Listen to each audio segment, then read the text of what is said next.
Far away, in the middle of the ocean, a pirate captain and his rough crew braved a dark, the scary jungle. One wrong step there, and poof, you'd never see sunlight again. They followed the roaring waterfall, where the treasure was rumored to be hidden. As they went deeper, the danger grew. Ow! Some unlucky pirates were knocked out of the game, while the others shook with fear. Wait. Wow! Their eyes widened, an entire mountain of gold and jewels sparkled in front of them. But just as they cheered, a gigantic sea monster rose from the lake and whoosh, swept everything away. Outside, the captain's son sensed something was wrong. He watched in terror as the pirate ship completely vanished before his eyes. The poor boy cried out, terrified. Cut back to Tokyo. Hey! The kids were brainstorming for their summer homework project. Nobita. Well, actually, he had already forgotten the topic classic Nobita. His dad was fuming, getting ready to scold him hard. Until, sweet Shizuka suggested, let's make the ocean our theme. Coincidence or fate? Thus, Nobita happened to be holding a pirate adventure book about a voyage to a treasure island. And his eyes sparkled. He wished he could have an adventure just like that. Of course, he dashed home to beg Doraemon for help. On the way, a falling ice cream cone plopped right on Doraemon's head. Ouch. Annoyed, but still listening, Doraemon tried to remind Nobita to just do his homework. But Nobita begged to be taken to a real treasure island. Just then, the television announced the discovery of a real treasure island worth more than 100 million yen. Nobita glared at Doraemon with eyes like bullets until the poor robot cat gave in and pulled out his world treasure map and a special pointer needle. The chance of success, only 0. 29%. But Nobita, by pure luck, hit the jackpot on his first try. After double-checking with the dream checker machine, the treasure was confirmed. Real Doraemon opened up the anywhere door to the Caribbean Sea. Oh, but Nobita pooted. I'm saying, that's boring. It kills the thrill. I want a giant ship. And we must invite Shizuka too. Otherwise, adventure mood. Doraemon sighed. This kid is impossible, but still made it happen. Doraemon built a super deluxe ship that gleamed under the sun. Shizuka joined, admiring the sparkling sea, and feeling like she was floating on a cloud. Nobita proudly borrowed the captain's hat, but wearing it made him look not cool at all. He tried steering the ship, only to realize the wheel was just for show. Even the sails were fake. Nobita sulked. This isn't exciting at all. No pirates! No storms. Where's the thrill? Doraemon grinned and pulled out a mini storm generator. Suddenly, now dark clouds swirled. The wind roared, and the ship shook violently. Nobita clung to the railings, ever screaming, "Stop the storm!" But Doraemon calmly replied, "Oh, sorry. We must wait until the clouds clear." Just as the sea calmed, Nobita spotted a gigantic pirate ship looming in the distance. Doraemon waved it off as imagination, and the group decided to go home and try again later. Meanwhile, Nobita had another brilliant idea. He tricked Jian and Tsuneo into dressing up as pirates to make the adventure more dramatic. The two stumbled across Nobita's strange pirate challenge note and, curious, walked through the anywhere door. Bam! They landed right on Doraemon's ship, ready to play their roles. The game quickly turned chaotic when someone accidentally pressed a fake bomb button. Sending everyone into panic mode. Back in the real world, television reports warned of strange weather and mysterious mirages around the Pacific, all messing up ships' radars. But Nobita's parents, completely clueless, sipping tea at home while their son was out there with a sinking ship, and the gang stopped at a large island to patch the boat. Doraemon handed out swimwear, and since Nobita couldn't swim, he got a transformation ring. Nobita turned into a bottle of soy sauce to scare his friends. Yes. Soy sauce. Hey, but he forgot the ring only lasted 10 minutes. Splash. Nobita reverted, flailing helplessly until he grabbed onto a massive pirate ship. He hurried back, shouting about it, but no one believed him. Evening fell. The sunset was breathtaking. Shizuka sighed. The ocean is the mother of all life. Jian teased. So jellyfish are Nobita's ancestors then. Everyone burst out laughing. Later that night, like the kids watched dolphins leap in the glowing moonlight, everyone felt pure joy. Except Doraemon, who worried. He was Nobita just imagining things. The next day, Doraemon pulled out his 4D illusion machine. With one click, 4 beautiful mermaids appeared. A dragon rose from the depths, and a terrifying sea god scared Nobita nearly out of his pants. Doraemon chuckled. It's all holograms. Now, but before he could turn it off, a real green sea monster attacked. The ship rocked violently, nearly breaking apart, until Doraemon sped the engine and escaped. But the trouble wasn't over. When Doraemon zoomed in on the treasure map, his magic pocket suddenly inflated and exploded, spewing gadgets everywhere and then vanished completely. Storm clouds gathered. Lightning flashes. And in an instant, the ship disappeared. When they opened their eyes, they were facing a colossal pirate ship. Nobita was thrown overboard, while Doraemon's ship was torn to pieces. Miraculously, everyone survived. But the sea battle had only begun. Shizuka was captured by pirates, but just in time. And the strong, kind pirate woman appeared and rescued her. Meanwhile, Doraemon discovered his gadgets were truly gone. A random mouse scurried by, making him scream and run wildly, accidentally dropping a grenade that blew up the enemy's ship. The grateful pirate captain thanked them. This wasn't a 4D illusion. These were real people.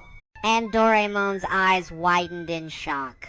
Wait, have we traveled back to the 17th century? Things got worse. The pirates had picked up some of Doraemon's lost gadgets and messed around, accidentally turning Jian into a love-struck fool. After fixing that with the translation bread, the pirates introduced themselves Captain Kidd and his sister Betty. Doraemon and friends gave their names too until they realized Nobita was missing. Everyone panicked. That night, Jian blamed himself for not holding Nobita's hand tight enough. Doraemon checked his remaining gadgets. Betty said perhaps Nobita had drifted to a small island nearby. On the small island, Nobita was still alive. What a lucky boy! He dreamed that a pink dolphin had saved him and brought him to shore. When he woke up, he really met a strange boy, Jack, who lived all alone there. Soon, the pink dolphin appeared again, and Nobita realized that dolphin was my rescuer. At first, the two couldn't understand each other's words. Nobita wished so badly for Doraemon's translation bread, but actions spoke louder than words. Jack bravely saved Nobita from a giant poisonous spider, and Nobita later rescued Jack from a carnivorous plant. From that moment, they became true friends. Together, they cooked fish on a campfire. They shared food, and laughed even without speaking the same language. Jack even showed Nobita the island's magical spots, though magical here often meant dangerous. Find some fruits would grab your legs with vines. Others tried to swallow you whole. Nobita screamed. Jack swung his knife, and both of them sprinted away like marathon runners. Meanwhile, Captain Kidd's group prepared to head toward Thomas Island, but only in the morning because the coral reefs at night were like a deadly trap. Jian wanted to go right away, but Kidd forbade it. No one disobeys orders. That night, Nobita dreamed again. Hey, this time, he could swim in the sky and see. He saw Shizuka cheering for him. Then Jian and Tsuneo rowing a golden boat. Suddenly, he saw Ping, the pink dolphin. And then even Doraemon appeared. Damn that. But when he woke up, it was Jack calling his father's name and Betty's name. Nobita clenched his fists. I have to become stronger. The next morning, Captain Kidd's crew landed on Thomas Island. Yeah, to leave signals for Nobita. They hung their clothes on trees and shouted his name through the jungle. Nobita and Jack heard the voices and rushed over, but always just missed them. Then Jack spotted Kidd's ship and swam out happily. Poor Nobita. Unable to swim, Jack panicked on shore. Until Ping the dolphin rescued him again. On the island. The others stumbled into one trap after another. Laughing fruits opened mouths with creepy grins. Flying lizards scared them into falling into pits. Flame-spitting potatoes chased them around. And giant wasps wrapped everyone in sticky webs. Doraemon frowned. This isn't natural. Oh, something fishy is happening on this island. They followed a waterfall and discovered the exact same treasure cave as at the beginning of the story. Inside, floating ghostly light spooked them. A stone bridge collapsed beneath them, and a raging whirlpool sucked them down. It felt like a terrifying video game from the 22nd century. At the same time, Nobita and Jack followed a river and fell into a crystal-clear lake. Above them stood a massive futuristic base, and soldiers stormed in, capturing them. Doraemon's group was also caught. The villain finally revealed himself.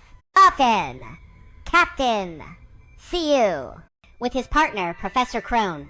They weren't from the past at all. They were time criminals. Their evil plan. Use a time ship to smuggle genetically created monsters to sell as weapons for future wars. That was. They already had Doraemon's lost gadgets in their hands. And poor Ping, like a dolphin. It was next in line to be experimented on. The gang was thrown into an iron cage. Captain CU mocked them. Yeah, come on. Tomorrow, I'll release all the monsters. It will be my greatest show, and you kids are the audience. Doraemon panics and no gadgets. Then no way home. But Captain Kidd calmed everyone down. Stay steady. We'll find a chance. That night, their chance came. Gonzales, one of Kidd's men, disguised himself as a guard and tricked the enemy, allowing Jian and Tsuneo to slip out. Doraemon's group managed to force open the lock and escape too. They split into two teams. Team 1, to save Ping the dolphin. Team 2, free all the enslaved crew members. Inside the lab, Nobita saw Ping trapped in a water tank. Professor Crone was preparing a machine to use its brain for a super monster. Furious, Nobita shouted, "Stop right now! Are you cruel? Rhino head!" and blasted the control panel. Sparks flew. Those alarms rang. Crone had no choice but to release Ping. But Ping was weak, struggling to breathe, using telepathy. It begged, "Destroy the energy barrier so the time police can find us." Doraemon nodded. This was their only hope. Meanwhile, Betty and the freed prisoners joined the fight. Everyone gathered at the back of the island, reunited at last. Jack cried with joy when he found his father alive. But There was no time to celebrate. Captain CU had unleashed his army of mutant beasts. Hey! The battle exploded. Jian threw the wrong gadget. A laxative cookie. A laxative cookie. Edarein. Elephant. Tia Hupre. Instead of fighting, got it. Ran to the bathroom. CU then unleashed a rhino crocodile monster that smashed everything in its path. Shizuka bravely used a hypnosis speaker to command giant stone creatures to fight back. The clash shook the island. Rocks shattered. The monster fell, but the ground rumbled again. From the depths rose the ultimate nightmare. Leviathan. The sea dragon. There, the giant beast whipped its tail, swallowing the sea and crushing everything. The kids screamed as waves tossed them around. But at the last second, Ting the dolphin charged in, carrying Shizuka to safety and shouting telepathically, "Bring me to the ship's control room."